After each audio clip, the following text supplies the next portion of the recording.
Olá, você está ouvindo Sociedade dos Geógrafos Mortos, um podcast sobre geografia com Roberto Lobato Corrêa.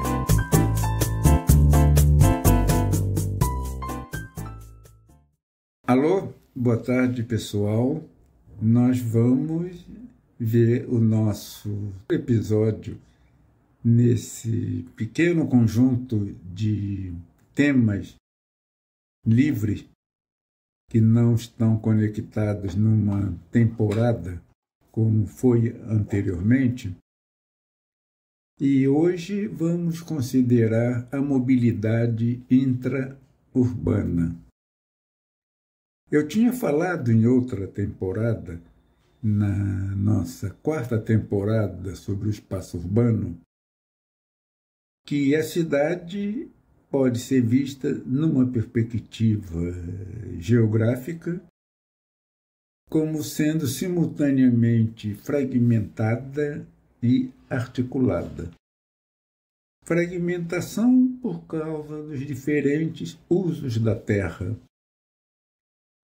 que tem lógicas específicas no que diz respeito ao uso industrial, ao uso de comércio e serviços, ao uso residencial, organizado em termos de classes sociais e suas frações, ao uso institucional, e articulada porque essa fragmentação só pode existir se houver uma articulação que envolve mercadorias, capital, informações e pessoas. Há um deslocamento de pessoas, materiais, informações, capital, por toda a cidade. Nessa perspectiva, então, nós vamos trabalhar com o tema da mobilidade residencial intraurbana. Quer dizer, aquele deslocamento de pessoas que se mudam de um bairro para outro ou dentro do próprio bairro em que moram. Isto é parte do movimento da cidade, isto é parte dessa articulação que se verifica no espaço urbano. E é um tema que não tem sido muito trabalhado pelo geógrafo. Eu vou apresentá-lo, tendo ainda muitas lacunas para serem descobertas e com um nítido desconhecimento a fundo desse processo de mobilidade residencial. Mas ele é importante, ainda que essa importância varie em contextos espaciais distintos e varie ao longo do tempo. Ou seja, no mesmo país, numa mesma cidade, sobretudo cidade a partir de um certo tamanho demográfico e em área, essa mobilidade, ora é mais intensa, ora é menos intensa, ela não se dá com a mesma intensidade em cada parte da cidade, mas ela descreve o movimento da cidade. E isto pode ter implicações no que diz respeito a políticas públicas. Vamos ver, então, a mobilidade residencial intraurbana. Eu chamo a atenção que mobilidade residencial intraurbana pertence à família de um tema que genericamente se fala como sendo migrações. As migrações, como de modo geral nós conhecemos, se dá numa escala espacial mais ampla, dentro de um estado, da zona rural para uma cidade ou de uma cidade para outra cidade. Na escala regional, no sul do Brasil, no sudeste, no interior do Nordeste, e na escala internacional. E as motivações e os padrões espaciais dessas migrações já são razoavelmente conhecidos.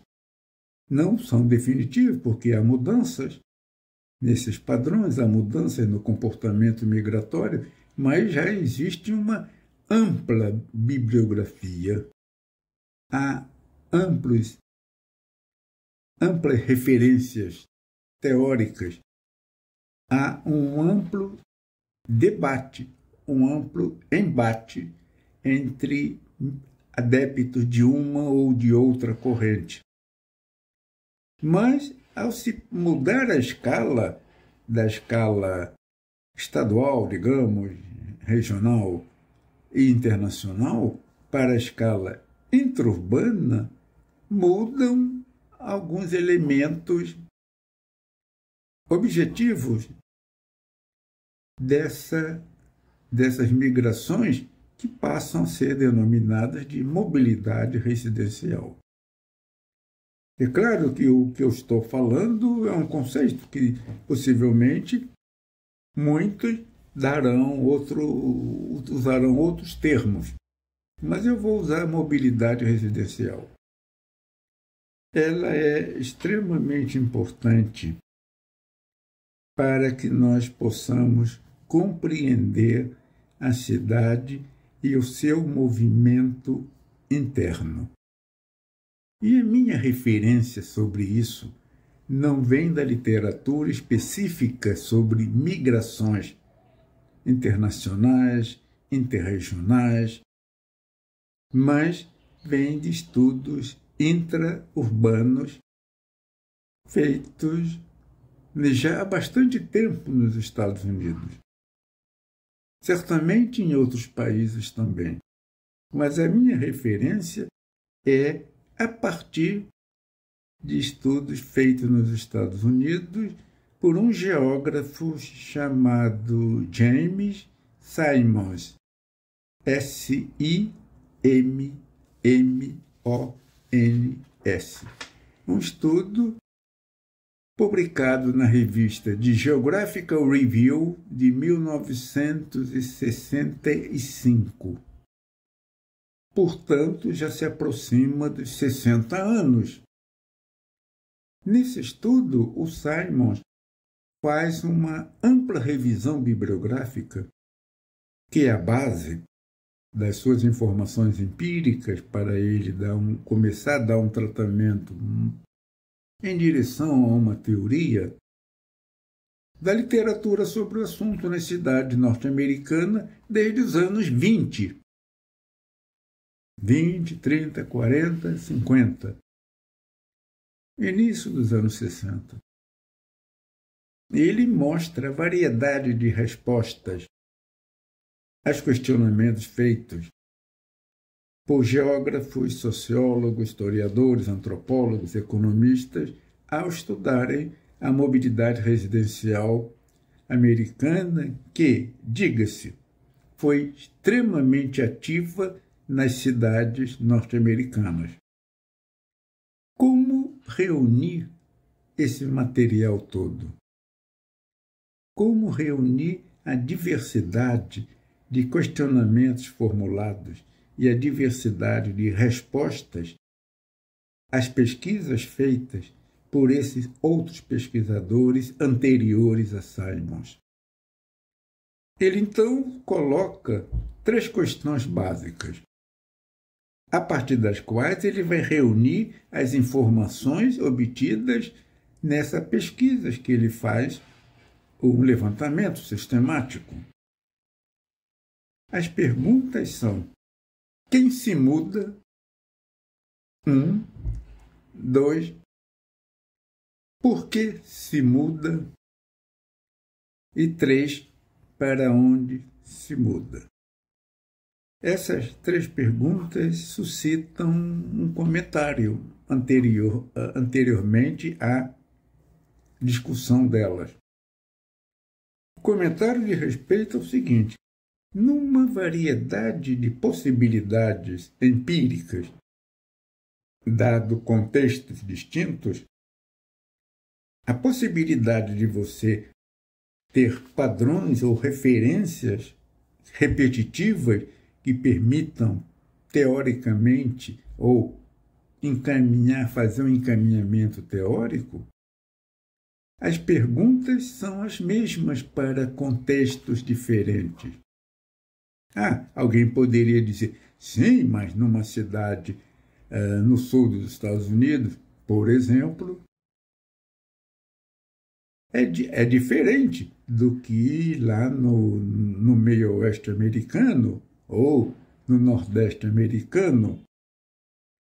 Perguntas específicas relativas às cidades do sul dos Estados Unidos não são contempladas quando você reúne tudo isso em 3 questões apenas. Mas do ponto de vista da formulação teórica ou do seu encaminhamento, entendo que as perguntas são gerais, as respostas são específicas. A partir de perguntas gerais, você compreende as diferenças nas respostas. Porque não se trata de uma perspectiva ideográfica, quer dizer, de uma perspectiva pela qual você vai ver o caráter único, não repetível da mobilidade residencial na cidade.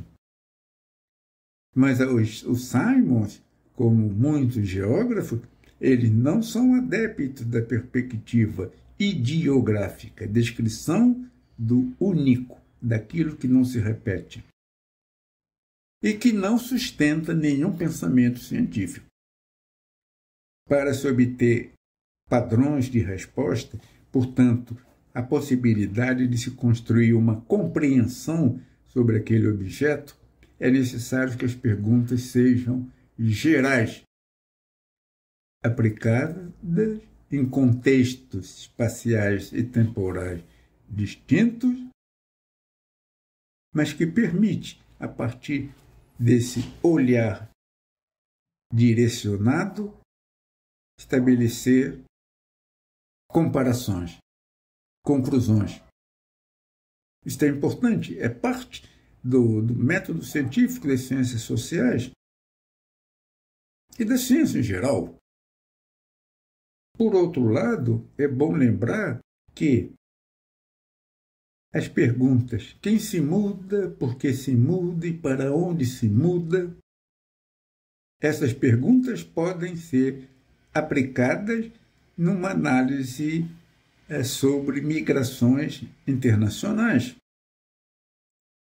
Elas são suficientemente gerais que elas são passíveis de serem mudadas em termos de escala espacial. Quem se muda, por que se muda, para onde se muda. Vamos ver então um pouco cada uma dessas perguntas, me reportando eu aos achados que o Simons descobriu em sua pesquisa sistemática e levantando alguns pontos para a situação brasileira. Não tenho respostas. Mas é muito bom não ter resposta, porque é isso que suscita a investigação, é isso que provoca a mente para a pesquisa. Vamos ver quem se muda. E aí o Simons coloca que tipo de pessoas são passíveis de serem consideradas nesse universo de características demográficas, sociais e econômicas de quem está se mudando. E outras características também. Ele considera, porque percebe na sua pesquisa, que há pesquisas feitas para grupos distintos. Quem se muda? Brancos, negros, imigrantes, população que nasce na cidade, populações de alto nível de renda média, pobres, população de uma dada etnia europeia, por exemplo, descendente de italianos ou irlandeses. Isto é importante. Imaginem no Brasil, quem se muda? Os pobres, os ricos, aqueles que moram em condomínios exclusivos de status, aqueles que moram em conjuntos habitacionais onde conseguiu-se um apartamento a muito custo e a pessoa ali fica. Quem se muda? Pessoas que moram no centro da cidade, em bairros nobres, em bairros de classe média, em favelas, em conjuntos habitacionais da periferia. Qual é o status no que diz respeito à idade? Jovens, casais jovens, jovens solteiros, casais jovens, casais com meia-idade e com filhos, morando em casa, pessoas idosas, tendo os filhos já saídos de casa. E isto coloca alguns questionamentos em relação ao Brasil, a cidade brasileira. E eu vou apontar aqui algumas suspeitas, algumas hipóteses a respeito de mudanças no que diz respeito a quem se muda. Se eu estiver equivocado, ótimo, porque isso suscitará pesquisas para verificar o que eu falei. Será que os pobres nas grandes cidades brasileiras ou nas cidades de porte médio se mudam, ou quando eles conseguem se estabelecer com muita dificuldade, eles ali não permanecerão? Será que o estágio do ciclo de vida interfere na mobilidade dessa população?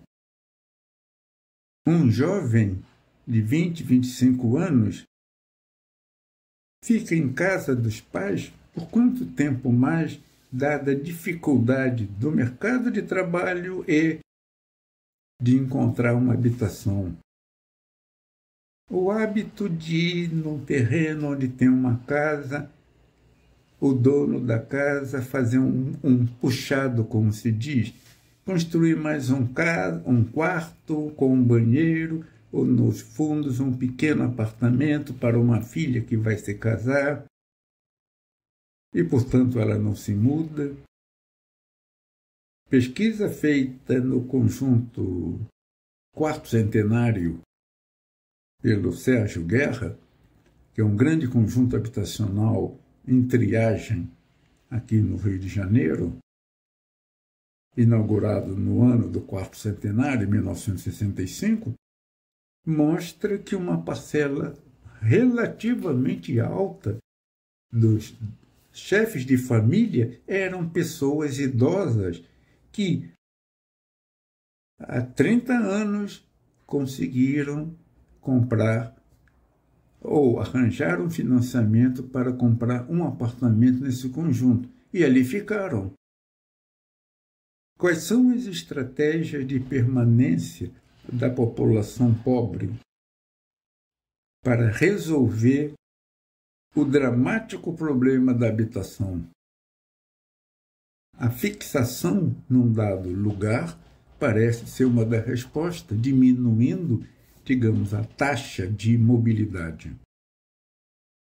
Mas isso são alguns pontos que eu estou tratando. A segunda questão é por que se muda? Por que o apartamento ou a casa ficou pequeno para os filhos que nasceram, que se tornaram adolescentes, então há que se separar os filhos em quartos distintos e não há cômodos para isto, porque o casal envelheceu e o apartamento tornou-se grande, então vamos mudar para um apartamento menor. Mas tudo isso leva em consideração a oferta de novos imóveis, construídos, seja por gentrificação para uma classe média alta, seja via conjuntos habitacionais em certos setores da periferia, seja nos eixos de amenidades, que passam, então, todas essas construções a oferecerem uma enorme ou relativamente grande quantidade de novos imóveis, permitindo, então, esse deslocamento.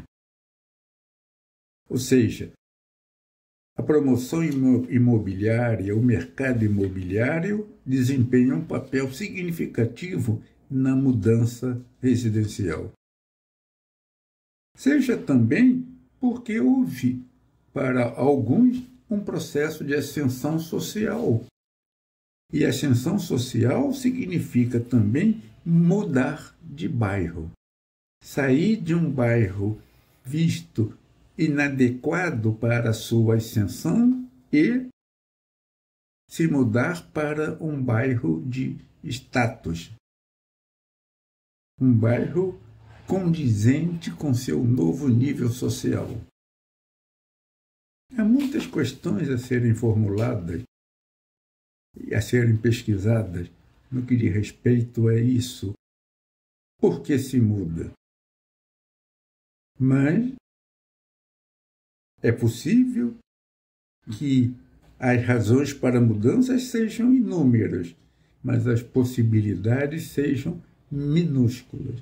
E aí a permanência da população que pouco se muda é muito grande. A terceira questão diz para onde se muda. E isso tem, mais do que as outras duas questões anteriormente apresentadas, um sabor. Olha, a geografia tem sabor, hein? E bom, um sabor geográfico. Para onde se muda? Para o mesmo bairro, o que mostra uma relação afetiva com o lugar. Para bairros situados na mesma zona, em termos sociais, ao longo do eixo de amenidades, de Ipanema para Leblon, de Leblon para Barra da Tijuca, do centro para a periferia, da periferia para a periferia. Isso tudo nos dá uma dimensão muito grande da dinâmica espacial de uma cidade. Permite-nos compreender o seu movimento interno, que pode ser muito lento num período e extremamente amplo em outro. Por exemplo, a década de 1950 viu um boom de construção de edifícios de apartamento em Copacabana, que deixou de ser um bairro eminentemente de casas de 1, 2 andares para um mar de edifícios, atraindo população de vários outros bairros da cidade. Hoje, Copacabana, ao que parece, é um bairro consolidado, habitado em grande parte por uma população idosa, de aposentados. Isso, na bibliografia, aparece na década de 20, na escola de Chicago, como sendo um processo de invasão-sucessão. Ou seja, uma área tem os seus habitantes que saem dela, porque ela se deteriora, e chegam novos habitantes, via de regra, com um nível social mais baixo. Esse é um tema que nos faz voltar ao passado e ver o processo de mobilidade há 50, 100 anos atrás. A história demográfica de Copacabana pode ser um bom indicativo de tudo isso. A Tijuca é a mesma coisa. A Tijuca dos anos 50 era um bairro de classe média alta, com belas casas que foram postas abaixo, sobretudo nos grandes eixos, Rua Conde Bonfim, Rua Doc Lobo, e suas perpendiculares, transformando tudo isso em prédio de apartamento, para onde fluía uma população de bairros suburbanos, população que ascendia socialmente e que desejava morar num bairro de status. Para onde se muda é uma finalização das 3 questões levantadas por Simons: quem se muda, por que se muda, para onde se muda. Colocando em cena a prática da produção de imóveis, da incorporação imobiliária, da especulação fundiária imobiliária. Para terminar este episódio, eu comentaria sobre a possibilidade de se ter um quadro para as grandes áreas de uma cidade, se possível para os bairros de uma cidade, procurando ver os bairros que nos últimos 10 ou 20 anos permaneceram estáveis. Tinham, digamos, 150 mil habitantes e cresceram até 5% de população. Esse valor é variável, né? Ou seja, eles apresentam uma relativa estabilidade, ou perderam até 5% da população. Por que isso aconteceu? Outros bairros apresentaram um crescimento que mais do que dobraram de população num período de 10 ou 20 anos. Eles apresentam uma dinâmica em termos de atração de população. Por produção de imóveis, certamente. Mas isso é passível de ser confrontado entre esse bairro de crescimento e aquele bairro de estabilidade. E ainda com bairros que perderam população. Perderam 20, 30, 40% de sua população. Por quê?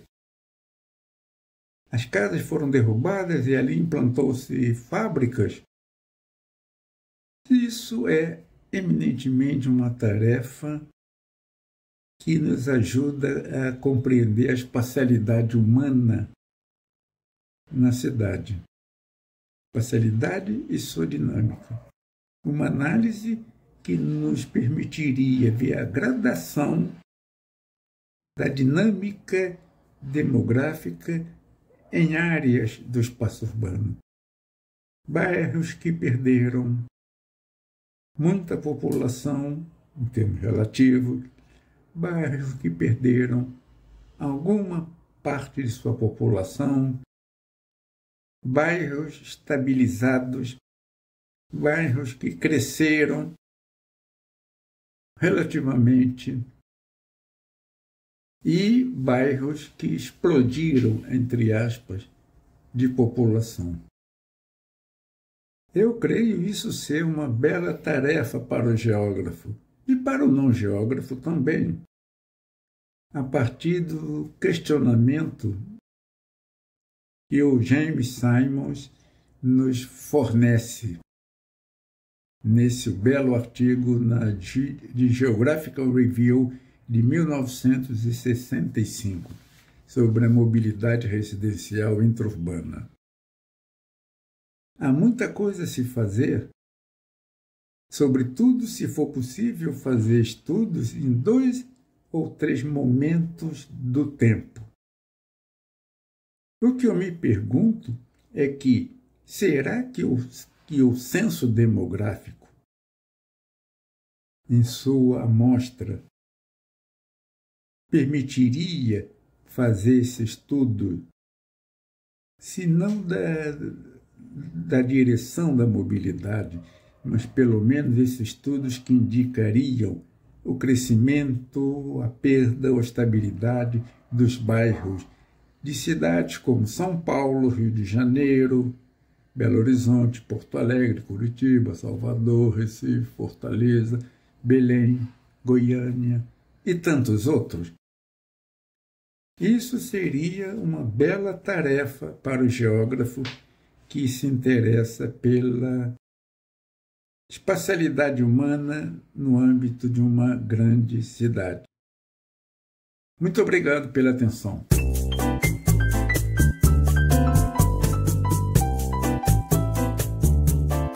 O podcast Sociedade dos Geógrafos Mortos tem produção de Rafael Lia.